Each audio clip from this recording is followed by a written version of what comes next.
Hello, hello, hello everyone! Ibig sabihin, sa ating TCAP, simula na ng 20% ang programang Puno ng Puso para sa mga seniors at kahit hindi pa senior. Kaya nga ang bisita natin sa araw na ito ay hindi pa senior. Ang topic natin, mukha ng paglilingkod. Tignan ang napakagandang mukha ni Attorney Cheche Pablo Santos. Mag-hi tayo sa ating viewers. Magandang araw, Dr. Gaines, at sa lahat ng ating mga viewers. Maganda at mapagpalang araw po sa lahat. Amen. At ngayon, siya ang kasabay nating iinom ng ating mainit na tsaa. Wow, salamat sa mainit na tsaa.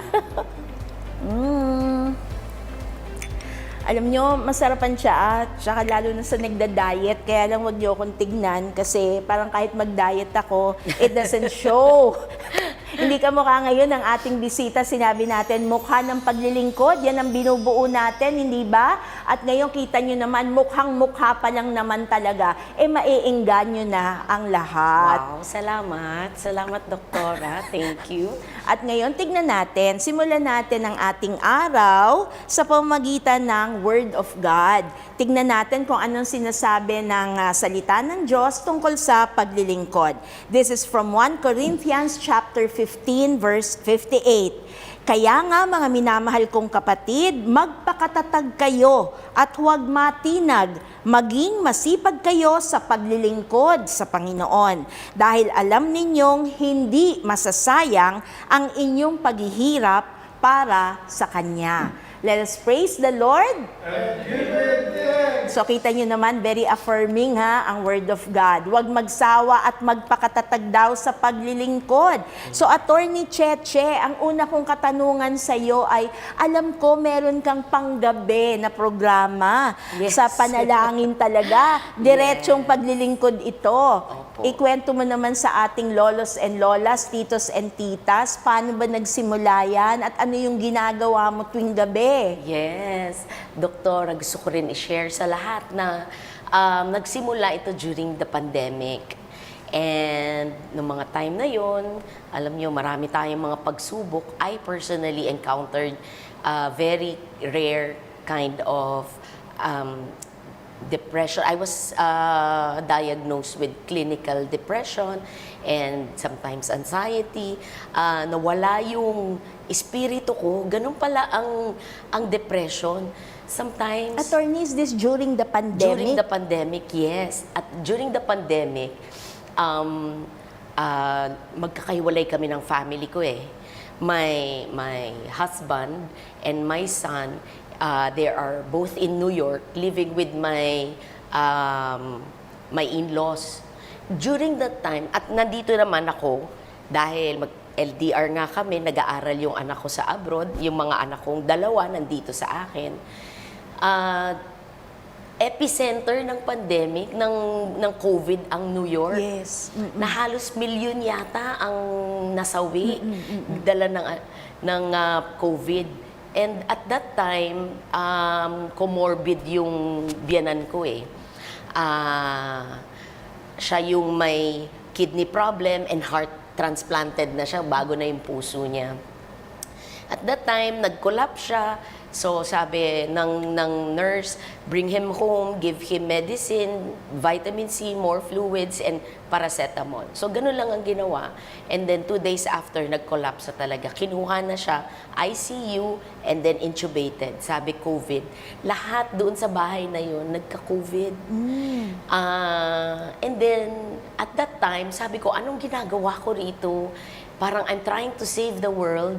Naghahatid ako ng mga nurses, frontliners sa hospital. Nagpapakain ako ng mga frontliners. I'm raising funds. Nagbibigay ako ng mga bigas, ng mga ayuda, door to door. And yet, I cannot even cook sa labat for my husband and my son. So, doon parang anong purpose ng buhay ko na hindi ko kayang maging sapat na at yung tungkulin ko sa pamilya ko hindi ko magampanan.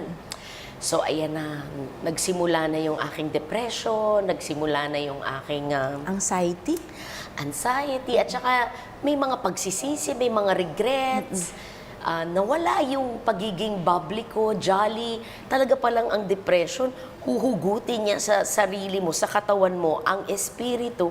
Tapos tao ka lang, katawan lang to. Sometimes sa mga gathering, wala ako doon. Pero I was present.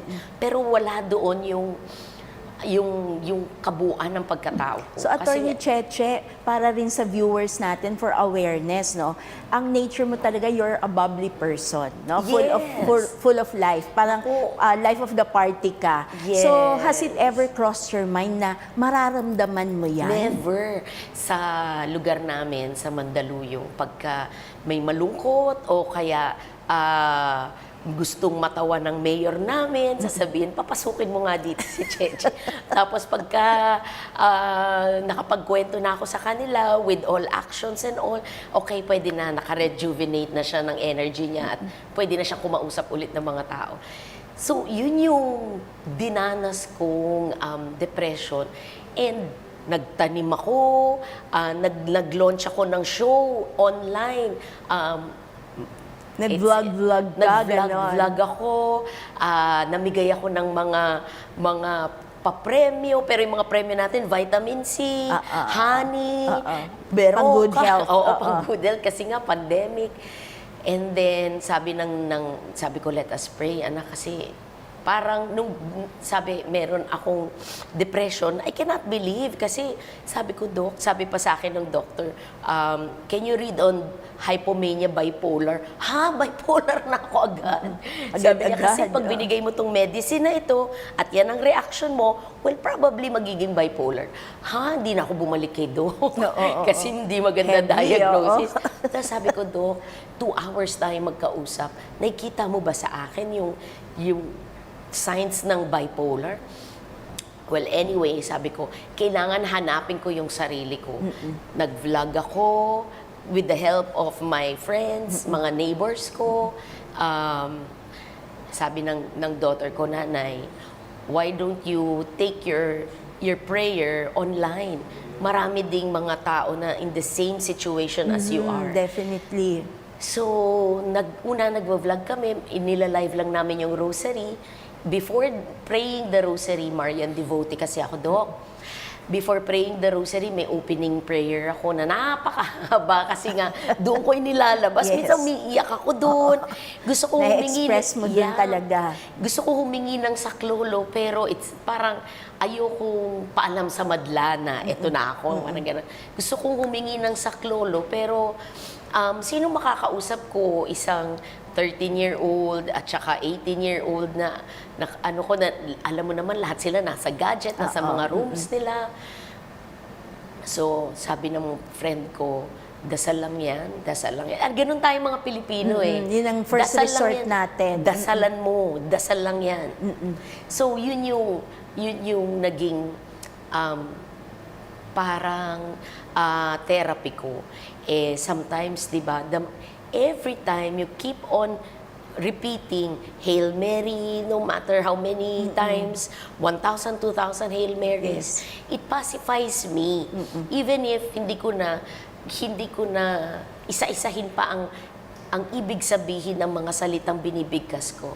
The fact that I pray the rosary and I say 10 Hail Marys for 5 mysteries. Hail Mary, Hail Mary, Hail Mary. And then I get a good sleep. I feel peaceful. I go upstairs and then knowing na everything will be okay.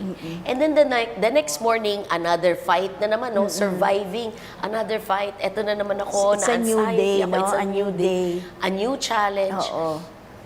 Before I retire at night, so I will pray the rosary at 9 p.m. Kasi sabi ni Pope, di ba, parang let us pray everybody, communal prayer. At 9 p.m., this is prayer for the world.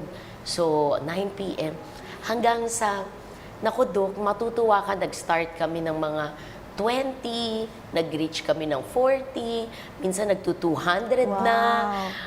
Surprisingly, there was a time, in the afternoon, sabi ko, oy, naku, prayer warriors, hindi ako makakadasal ng gabi. So, gawin na natin tong 3 o'clock. Eh, yung pala, that was the time na buhay din ang mga tao sa ibang bansa. So, this time, mga tama, Middle tama. East. Oo. Middle Eastern, di ba? Yung mga So ano to, nanonood. FB Live ito? FB Live sa fan page ko po.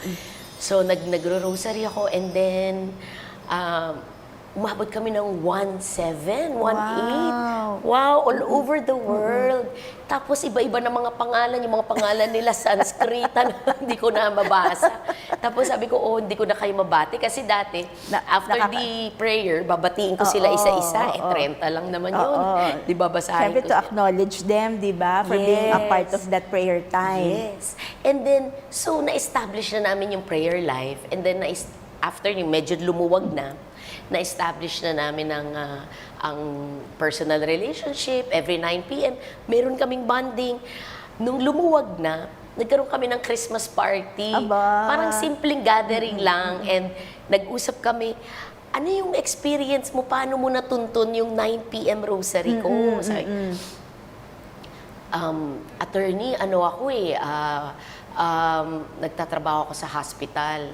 So, ang protocol sa bahay, nasa labas lang ako. Meron Oo, akong tama, kubo, doon tama. ako maliligo, doon ako kakain, doon ako matutulog. Tama. And then one time, napakainit, pumasok daw siya sa kotse at nag-iintay ng antukin, so nagpapaantok siya, nadaanan niya. Nag-scroll siya up, nadaanan niya yung 9 p.m. rosary ko. Tapos, si konsihala to constituent ko pala.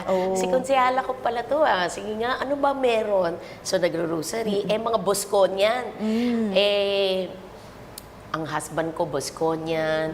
Ang mga anak ko, Bosconian. Ang brother ko, Bosconian. Mga So pinsan ko. nag-connect-connect. Opo, we know na ang Bosconians, they're Marian devotee din ng Mary Help of Christians. Yes. So, ay, naku, si Konsihala. Pagkatapos pa noon, pag ayoko pang matulog, sasabihin ko, magkwentuhan muna tayo. Kwentuhan kami about marriage, children, About gadget, life. about life. Oo. Attorney, gusto ko lang malaman, meron bang sumama sa inyo ng mga senior citizens o puro mga bagets na katulad nyo? Ay naku, halo-halo ang dami namin. So nasa public service ako even until now. I hold a department in the city of Mandaluyong. And then ma-attend ako ng mga events. Pag umattend ako ng mga events, may mag-a-approach sa akin. Konsehala, ako po si Delia Grajeda Maglana. Binabati ko sila. Oh my God, Delia Grajeda Maglana. So, Ikaw ba yan? nag-i-strike Nare-recall ko sila dahil every night, I always greet them in person this time. Sabi ko, naku. So, I think she's a senior. Merong dalawang mag-asawa na laging nakatutok sa akin. Actually, yung viewers ko, they're more, siguro, I can say 70% senior citizens. Oh, naku, mag-hello ka sa kanila. Yes, babatiin ko kayo. Sana makasama kayo every 9 p.m. There was a temptation na, busy ka na, bumalik na yung Normal na normal, ulit. oo. Every night, madami ka ng mga functions, hindi ka na makapagdadasal. Parang may mga Tama. ganyan. Pero, may mga times sa out of 7 days, siguro mga 3 nights hindi ako makakadasal. Pero I make it a point na andun kasi, yung mga viewers ko, nagkakaroon na ng panic mode. Kapag 9 p.m. at wala pa tinetext na ako, sasabihin niyan sa akin. Bakit wala pa? Hindi ka pa naka-on. Opo, sasabihin niyan, attorney, wala pa ba? Ay, mataray. 9 p.m. na, nasan ka na? Ay, naku, nagagalit. Please send link. May mga ganyan. Ibig sabihin, wala ka pa. Wala pa ako. Di sinasabi ko naman. For 2 years, nagro-rosary tayo. Ang dami na nating gabi na pinagsamahan. So, na-establish na natin yon. Kung wala tayong rosary, you can pray on your own. Dahil sa'yo, hindi ka na makatulog pag wala tayong rosary. Siguro gusto nila may nagli-lead. Tama. Oo, nagagalit na minsan. Minsan mga senior citizen, hindi ako makatulog wala ka pa. Ay, ma'am, mami, wala po tayo ngayon kasi kasama ko po yung mga delegates natin sa may May bisita. trabaho, Oo, oo. may trabaho. Pero bukas tayo ay magdadasal. Resume. May show tayo, for sure. Kaya nakakatuwa naman kasi hinahanap na nila Yes, oo. yung ganong gawain. Naging habit of prayer na talaga. So, ang nakakatuwa at nakaka-amaze, imagine lolos and lolas nagsimula lang sa depression niya. Yeah. Di ba? Doon nagsimula yun ang trigger. Kung hindi ka nakaranas ng depression na yon, hindi mo mamimit ang mga taong ito at hindi mo mai-establish yung pagkakataon na Yes. makapagdasal together with the community. At ang nakakatuwa sa'yo, lumawak di ba? Lumawak. So, masasabi natin na this is another phase of service. Ibang mukha, no? Hindi lang yung professional life natin, hindi lang yung career natin. Pero ito, imagine, akala mo you are helping yourself kasi you did it really for yourself, di ba? Yes. Pero in the long run, you realize it's not for me pala. It is for the benefit of all. Yes, Kaya that's grasya true. talaga ng Diyos at sabi mo nga ng Blessed Mother talaga. Amen. So- Sometimes binibigyan tayo ng mga pagsubok kasi maybe, just maybe, that you are the right person to propagate that message na at that time, ang daming may depression. So dumating na ako sa point na I had an online counseling. So, abogado ako, I should have been talking mga legal counseling sa mga Yes. tao. But this time, ang dami pala, while I was crying, I'm showing my vulnerability to the people na parang, ako rin ganyan, hindi pala nakakahiya, kahit malaman ng buong madla, hindi pala nakakahiya na sabihin yung totoong kalagayan mo. Kasi ito nga si konsehala, si attorney, dumaranas pala ng ganon. And then after that, ang dami ko ng mga messages.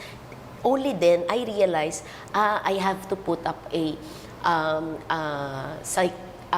parang healing show, psychological and emotional healing, featuring a friend psychologist who can help diagnose mga tao or answer questions online, and if they need therapy Assistance or talaga. andyan si doc na makakapag-assist sa kanila. Naging regular program ba ito?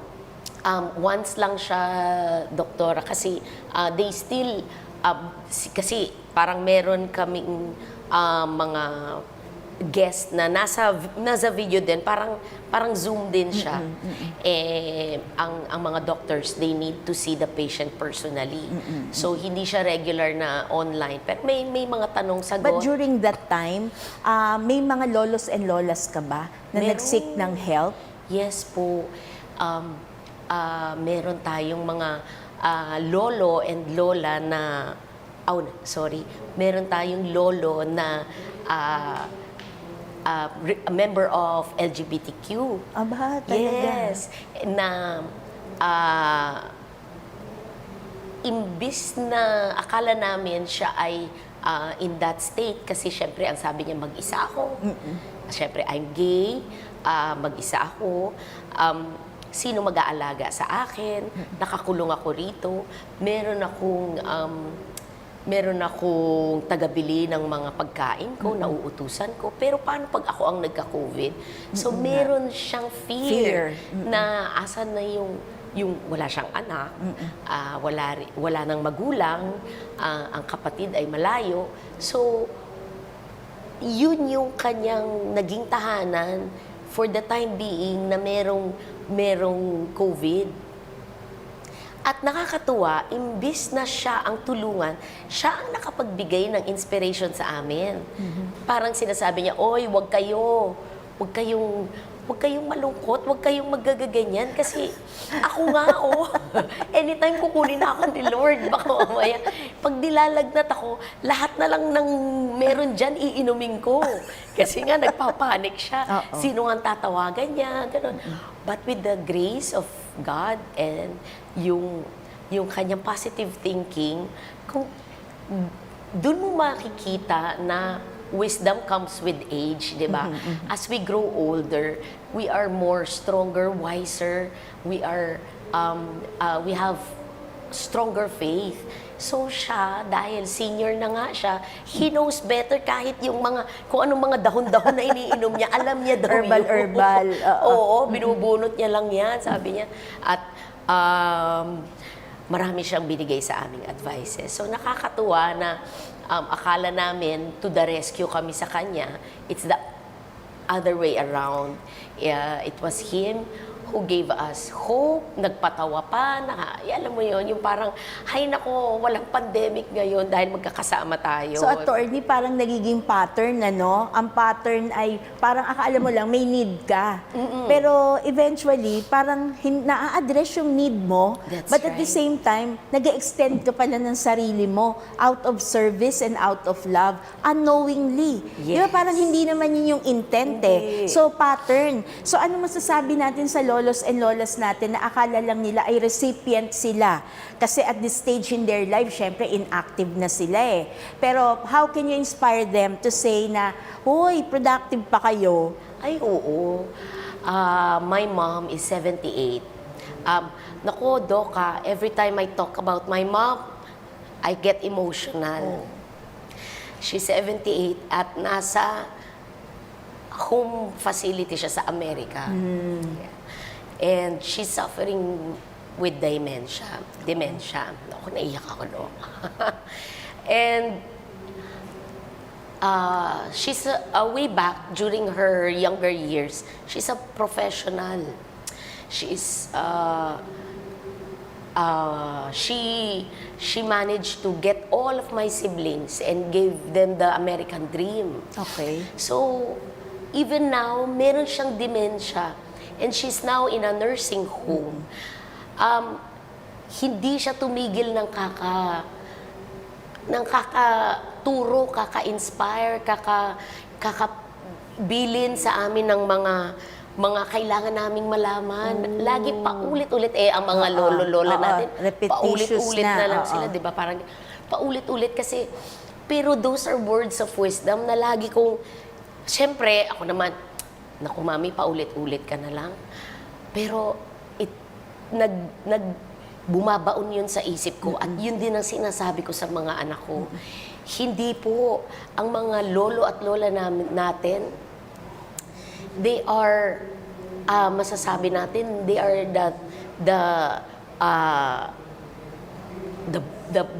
parang, they are the strength, they are the source of knowledge ng ating mga kabataan, lalo na ngayon ang mga Gen Z, yung mga Gen Zs, millennial, sometimes they So, don't... ang anak mo, represented nila lahat yung Yes. generation na yon. Yes. But, alam niyo po, ako, kahit na I'm in my midlife, mid-50s na po ako, kung magbubuhay ako ng 100 years, 50s, 51 na po ako. But still, I gather strength from the elderly. One, because I see my mom in them. Pag nakapaglilingkod ako sa mga elderlies, napaglilingkuran ko ang mom ko. The reason na nandun na sa nursing home ang mother ko, kasi nandun yung dalawa kong kapatid that takes care of her. And at this time, we talk about the best care sa mga matatanda natin. Sinasabi natin, di ba noon, huwag mong dadalhin sa nursing home, sa home for the aged. Parang ganito, hindi mo But na times mahal. have changed. Times have Oo. changed. Out of necessity kasi eh. Yes. And also, when we talk about best care, nakita ko yung kalagayan ng mother ko doon. Meron siyang activity, meron siyang socialization. She eats the right, nutritious food. Namomonitor on time. lahat yung ano niya. Yes, on time. Merong Nutrition. nagpupuntang doctor every now and then to check on her. Pero dito, hindi ko siya maalagaan the same manner na she's very well taken care of sa Amerika. And she deserves that. So New York din ba siya? LA. LA naman siya. LA. Naku, di pag nag-Amerika ka, magkahiwalay ang pinupuntahan Opo, mo. naku, magastos. Kaya hindi ako lagi makapunta dahil I will spend time with my mom. At ayun na naman, alam niyo ang mother ko, praise God, wala siyang maintenance, Wow. walang diabetes, walang Ang hypertension, galing. walang arthritis, walang osteoporosis, hindi siya nagsishrink. Yun nga lang, yung mind niya is failing her. But that's every night. That is why I am praying. At si mami ko rin ang nagturo sa amin how to become a Marian devotee. She's a devoted rosary prayer warrior. Doon ko So dun mo pala namana. Opo, bata pa ako, nagbubukluran kami. Siya yung magli-leader na dadalin si Mama Mary, idadali at magro-rosary. Bata pa lang ako, alam ko na yung joyful mystery. Yes, and every time I serve the elderly, lagi ko sinasabi ito. Ilan taon na ho kayo? Ay, nako, konsehala, 85 na ako. Ano pong diet ninyo? Wala, kinakain ko lahat. Pero alam mo kung ano, hindi ako nai-stress. Bakit ko naman iisipin sila? Iniisip ba nila ako? Parang gano'n. So, ting! Lalagay ko yan. Makakapunta naman ako, ilang taon na ho kayo? 94. I'm still strong. Medyo hirap lang maglakad, pero I am still strong. Ano pong diet ninyo? I don't eat baboy, baka manok, fish and gulay lang. At saka yung gulay na organic, ting! Susulat ko yan. Tapos ano po yung eto pa, meron akong mga pinuntahan na centenarian kami ni Mayora sa Mandaluyong kasi every year na nag-100 ka, you get 100,000. So, nung nag-100,000, nagpunta si Mayora doon, binigyan namin ng 100,000. Nung 101, another 100,000. Wow. 102, another 100. Yes. Every year yun, added to the life. Yes. Ganon. 100. Galing naman. Yes, ganun ka-generous ang aming mayor, sabi ko. So, ang tanong, what is the secret of a long life? Ang sabi nung isa, Mary Wright, choose your spouse correctly. Hindi lang daw tayo gagamit ng puso, dapat isip din. Correct. You have to, kasi, di ba, ang asawa natin, mag-e-extend o magpapa-extend ng buhay mo. Natatawa ako, Attorney Cheche, kasi yung lolos and lolas natin, I'm sure, nako, anong mga reaction nila, too late, attorney, too late. Pero the fact na nakikinig sila sa atin ngayon, ibig sabihin, maybe they have chosen the right spouse. Correct. So, nakakatuwa din dahil natututo ako na exercise daily, read, read para to delay dementia, Alzheimer, Parkinson, always read. Or sa sa mga libro, 2 talata, in-memorya mo yan. So, para active na active pa yung mind, no? Yes, Nagpa-function pa talaga. yes, ma'am. At saka, Doc, alam mo na, nare-realize ko rin pagkakausap ko ang mga elderly. Kasi sa kanila ako humuhugot ng inspirasyon. I want to live longer for my children. And also for the service of the people, maipagpatuloy ko. So, lagi kong iniisip diet, activity, lifestyle, and of course, yung always feeling in love, inspired, not only to your significant other, but you're in love with the things that you do. Dapat may kahulugan. Bakit ko ba ginagawa ito? Kaya minsan sinasabi ko, ate, ilang taon na ho kayo? 78. Bakit ang ganda ng aura ninyo? Wala lang, nagsusumba lang ako. Zumba pala ang sikreto naman Yes, niya. kasi sabi niya, nagsisirculate yung dugo ko. Totoo. Yung ganon. So, actually, binibigyan din namin sa Mandaluyong, binibigyan namin ng purpose ang aming mga elderly. We make them active. We encourage them to participate in all government activities. Binibisita namin sila, kamustahan. Alam nyo na, may mga away-awayan, may mga sigalot, itong May mga mga intriga magkumara. din. Magkumare, pero ako ako bilang abogado, nagiging counselor na rin ako, may mediator na So, rin all ako. in one. Opo. At the end, so pagkakasunduin din namin na kahit na umabot na yung away sa korte, at the end, nare-resolve naman. So, hindi po ibig sabihin tayo ay nagkaedad na, ay wala pong silbi. Napakalaki ng inyong contribution sa ating mga kabataan. Kagaya nga meron akong pinapanood na vlog, si Lola, pinagagalitan niya yung apo niyang na-depress. Konting mapagalitan, depress? Sabi ko. Bawal ng pagalitan in So, other bawat words. pagalitan, depress ka na. Hindi nabili yung sapatos mong gustong-gusto. Depress? Kinuhanan ka ng cellphone, walang wifi. Depress? Sabi gano'n. Apo, sasabihin ko sa'yo, nung panahon ng hapon, kinuha ang tatay ko. Na-depress ba ako? Nagdildil kami ng asin. Nasunog ang bahay namin. Na-depress ba ako? Napiste ang mga baboy. Na-depress ba ako? Sabi niya, galit na galit siya. Sabi niya, paano di ka madidepress? Lagi kang nakakulong sa madilim na kwarto. Nakikinig ka ng mga kantang boses ipis. Tatawa ako kay Lola na yan, ha? Imagine powerful Yes. may impact si Lola. Lola na po yan pero nagbablog-vlog din Yes, siya. nagbablog siya. Sabi niya, kasi eto lagi ko sinasabi, wisdom comes with age. Hindi malalaman, akala ng mga kabataan ngayon, alam na nilang lahat. Ako po, 50 na, hindi ko pa ho alam ang lahat. I always get my wisdom and intelligence and yung the things that I can share from the elderly. Ang amin pong Mayor Ben Abalos, siya po ay turning 90. Oh, He plays golf. 90. Active na active Yes. pa pala, ha? Ang mind niya, very sound mind. He plays golf.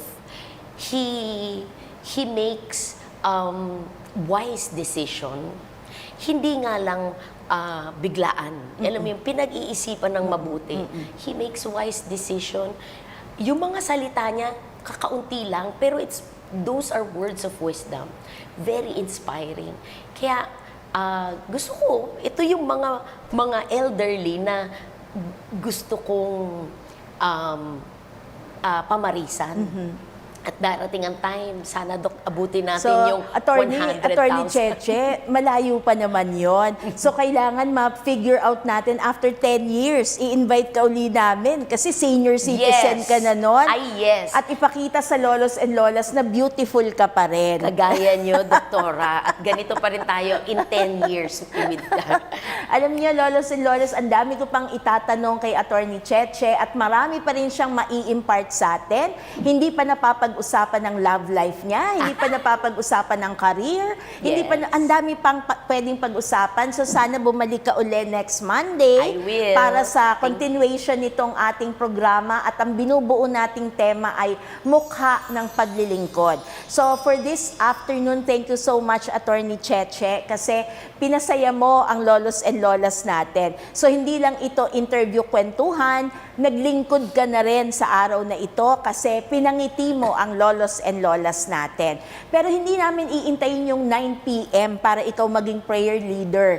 Pwede ka bang anyayahan ng short prayer lang for our lolos and lolas Amen. to conclude our session? Opo. Sa ngalan ng Ama, ng Anak, ng Espiritu Santo. Amen. Lord, maraming salamat sa araw na ito. Salamat sa biyaya ng aming mga buhay, ng aming mga mahal sa buhay, ng aming kalakasan. Maraming salamat sa pagtawag mo sa akin upang maging instrumento mo at mabigyan ng inspirasyon ng aming mga lolo at lola. Lord, itinataas po namin ang aming mga elderlies.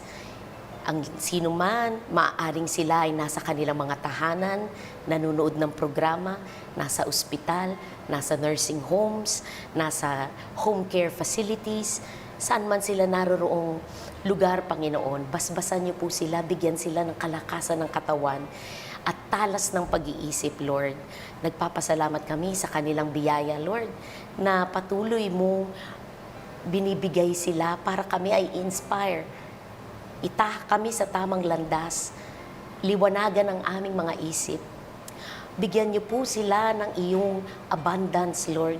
Abundant blessing, financial blessing, spiritual blessing, strength, Lord, at courage, tapang na kanilang haharapin sa araw-araw.